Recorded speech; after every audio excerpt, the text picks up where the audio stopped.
The story opens with a highly coordinated heist inside Macau Asia Bank. A professional crew moves with precision as they target a vault that holds crypto access documents worth 500 million Hong Kong dollars. The police respond immediately, sending a ground team to the scene. Back at headquarters, the surveillance unit under Madam Wang activates an advanced AI system to track the robbers. Everything looks perfect on the monitors. The AI shows the thieves surrounded with no way out. But when the ground team moves in, the entire image collapses. There are no robbers, no trace. The perfect ambush was nothing but a camera illusion. What the police do not know yet is that one member of the crew is a genius-level hacker who can rewrite CCTV footage in real time. In a city built on light and lies, he walks the line, the shadow's edge. The next day, investigators bring in the vault owner for questioning. He reveals something surprising. The thieves only stole part of the crypto password. Without the remaining pieces, the money cannot be accessed. That detail leads the police to one conclusion. The gang will strike again. And they do. This time at the headquarters of an asset management firm. The crew quietly slips into the data center and steals the crypto portfolios of several wealthy clients. Just as Simon, the hacker, begins transferring the data, the police arrive, forcing the robbers to scatter.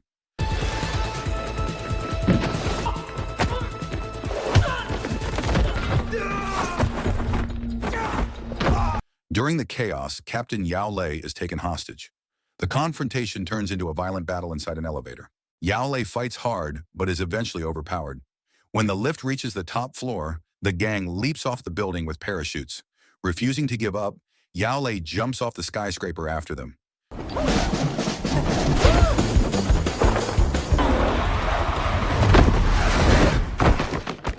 Meanwhile, the robbers land on the rooftop of the Wynn Macau building and immediately take out the entire security team. Once again, they vanish from every CCTV feed. Another trick by Simon. The group then escapes by using elaborate disguises that alter their bodies and faces, making them nearly impossible to track. Because of their skill and flawless execution, the police fail to stop them.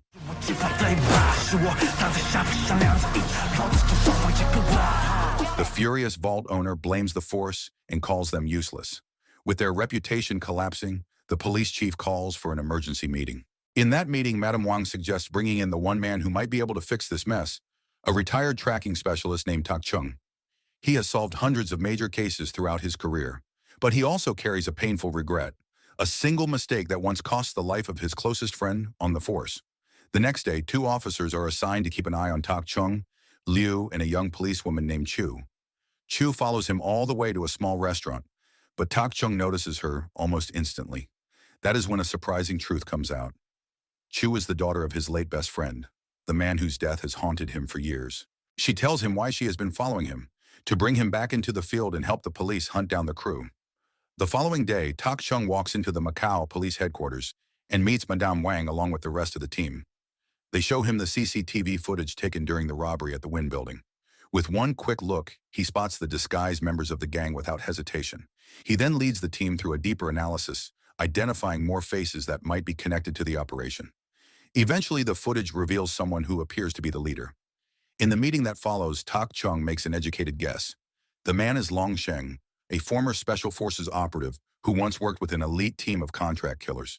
He was known as the Shadow because he always slipped through police dragnets. Since 1999, he had completely vanished. At first, Tak Chung suggests sending an intelligence unit to survey Old Town, but the department reveals that the Intel division has been shut down and replaced with an AI system, a system that clearly has not been able to keep up with the thieves. So the police ask Tak Chung to form a new special unit. After all, human instinct still beats machines. Meanwhile, in another part of the city, Long Sheng unleashes his fury on his crew. The gang had made a critical mistake that exposed him to CCTV for the first time in his life, and now their lives are in danger. He even comes close to killing Simon, the hacker, before Simon's twin brother Si Wang manages to stop him.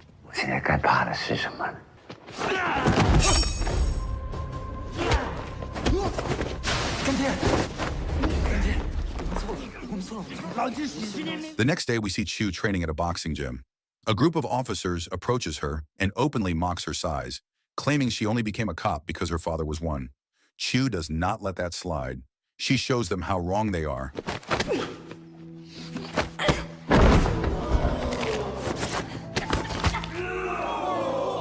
Tak Chung witnesses her skill and determination and starts to see why she deserved a place on his team. He carries a personal promise to protect her, a responsibility he feels he owes to her late father. A few days later, it is time for him to handpick the members of the new special unit. Without wasting time, the team, now known as the Adorable Unit, heads straight into the field. They spread out across Old Town in deep disguise. Tak Chung teaches them the techniques and discipline needed to handle a secret mission. But 12 days pass with no leads at all. Chu grows frustrated. While everyone else is out blending into the streets, she is stuck in a fake taxi beside Tak Chung, monitoring the team from afar. Back at the hideout, the Shadow gathers his crew and gives them guidance for their next move. He hands the planning over to Simon, the sharp-minded hacker who brings a younger, more modern approach to their operations. Since the Shadow still relies on older methods, Simon slips away to an orphanage to work out a fresh strategy. That is where the truth becomes clear. The entire gang is made up of kids. The Shadow once rescued and raised as his own. To them, he is not just a leader. He is the man who saved them from hunger, the only family they have ever known. That loyalty is the reason they follow him without question. 15 days into the surveillance mission, Chu goes out to buy dinner when she spots two girls being harassed in an alley. Her instincts kick in immediately. Even though Tak Chung warns her to stand down, she charges in and fights the attackers. But taking on 3 men alone is not easy. She soon gets overwhelmed, and Tak Chung arrives just in time, taking down the thugs with ease.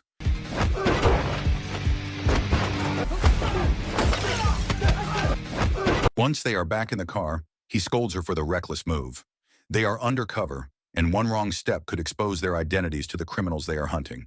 That leads him to reveal the real reason he reacted so strongly. Years ago, during an intel mission with Chu's father, he made the same mistake. He rushed in to save a young girl from being kidnapped. That moment of heroism alerted a drug mafia they were tracking. Their cover was blown, and Chu's father was killed because of it.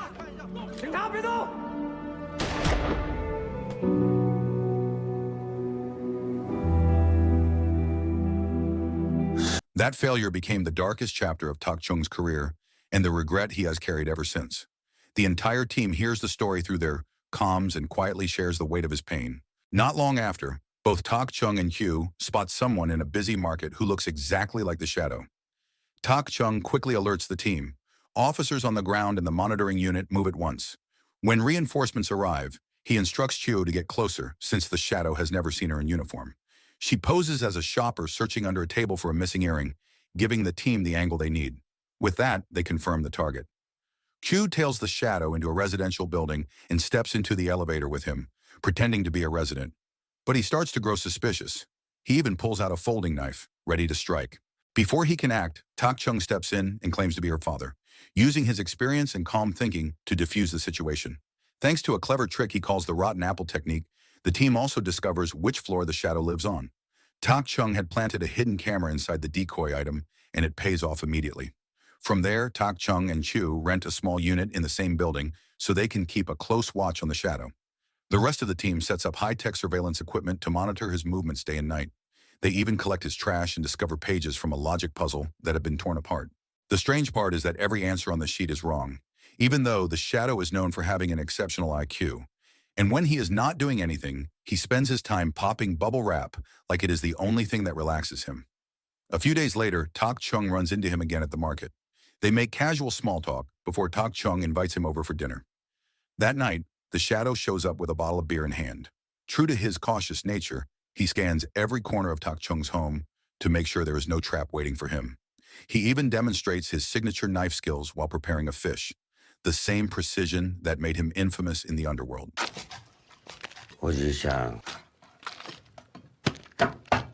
During dinner, Xiu uses the moment to slip away with his phone and successfully extracts the data the team needs. After the Shadow leaves, she hands the files to the IT unit at headquarters. But at the same time, one of the Shadow's protégés manages to steal information about Xiu and Tak Chung as well. That same night, Si Wang shows up at Tak Chung's home and launches a violent attack, leading to a fierce fight inside the house. The police try to monitor the situation through CCTV, but Simon's hacking skills completely blind the system. Eventually, Liu realizes that the person on the monitor is not Chu at all. Right then, Chu arrives at the police station, confirming the deception. Captain Yao Lei immediately sends backup to help Tak Chung. Before they arrive, Si Wang flees after being warned by his brother.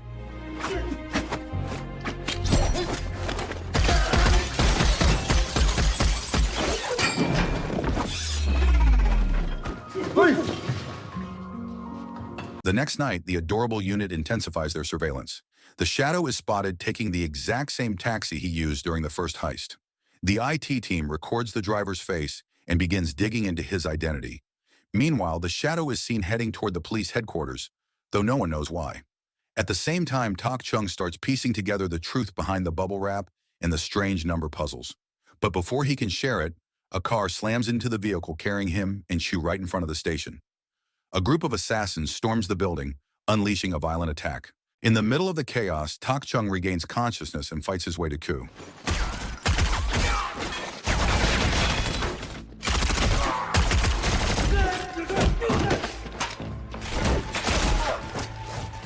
He manages to pull her aside long enough to reveal what he has discovered.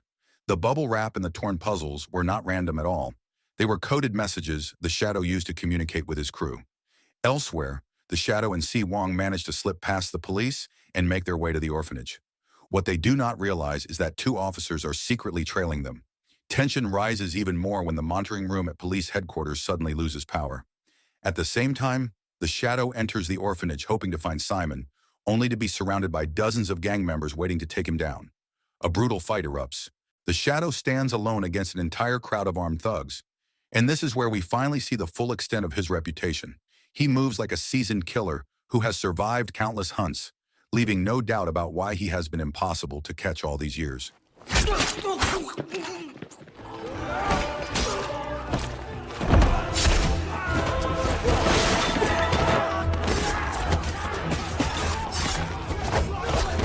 Meanwhile, Tak Chung is locked in his own battle against the group of assassins who attacked the police station.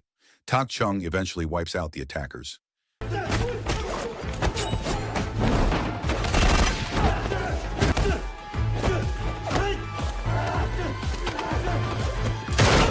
Then we return to the Shadow, who has just finished cutting through the entire group of thugs. Si Wong appears and finally reveals the truth.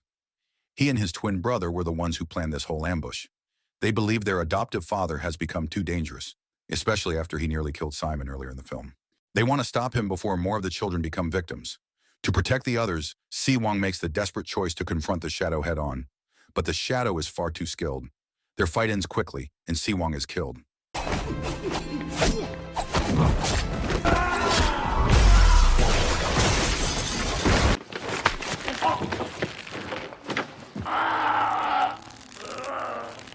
Outside, the police begin raiding the orphanage. At that exact moment, a massive explosion tears through the building. The story cuts back to Macau Police Headquarters, where officers begin cleaning up the aftermath of the attack. The leader of the hired assassins is captured, but Madam Wang receives another shocking report. During the blackout, someone managed to break into the police crypto server containing 10 billion Hong Kong dollars. The intruders posed as a SWAT team to slip inside. Fortunately, without the decryption key and the 12 secret seed words, the funds remain locked. The ones behind the infiltration turn out to be Simon and his remaining allies. On the way home, Simon warns the other adopted children about the truth of the Shadow. Their so-called hero has been using them as bait all along, tricking the police into chasing the wrong people. Instead of hunting the Shadow, the authorities are now focused on Simon and the others. The scene returns to the orphanage ruins where, against all odds, the Shadow is still alive. Captain Yao Lei and his team arrive to arrest him.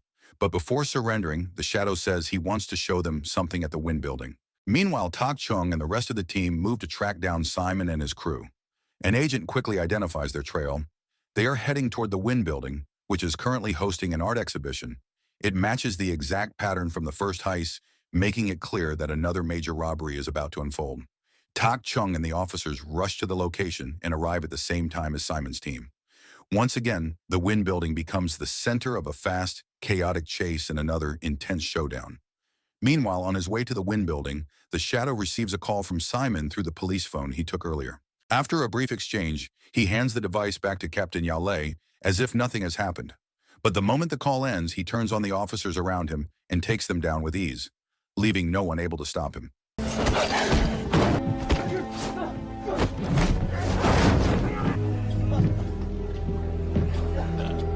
Back inside the crowded art exhibition, Tak Chung and the team continue searching for Simon. Chu grows frustrated by the chaos, so Tak Chung guides her to stay focused and narrow her attention. Suddenly, her communicator dies. Liu arrives just in time and lends her his own device so she can reconnect with the team. Chu quickly shares her discovery. Simon is actually the twin brother of the taxi driver, who is none other than Si Wang. With that clue, Liu splits off to look for someone who resembles Si Wang. He eventually spots the man at a station, but before he can reach him, a mysterious figure strikes from behind. It is the Shadow. After attacking Liu, he continues forward and fatally stabs Simon, ending the hacker's role in the operation. Mortally wounded, Liu manages to give Chu a final description of the Shadow's clothing before he dies. Days pass and the city begins to settle. But beneath the surface, the real threat is still loose. Tak Chung's unit is replaced with another team to handle the case. Even so, Chu refuses to back down. She vows to find the Shadow on her own if she has to. Tak Chung visits her at the station to bring her food, and during their brief conversation, he gives her an important clue. The Shadow still does not have access to the stolen money.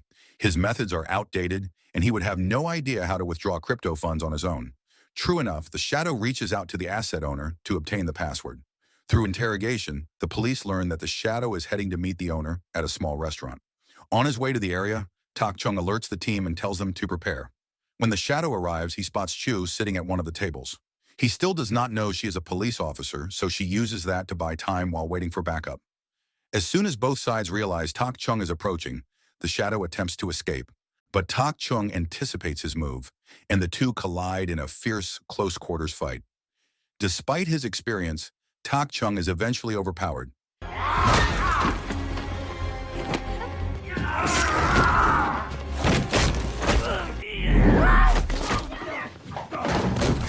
He can no longer chase the Shadow and passes the responsibility to Chu.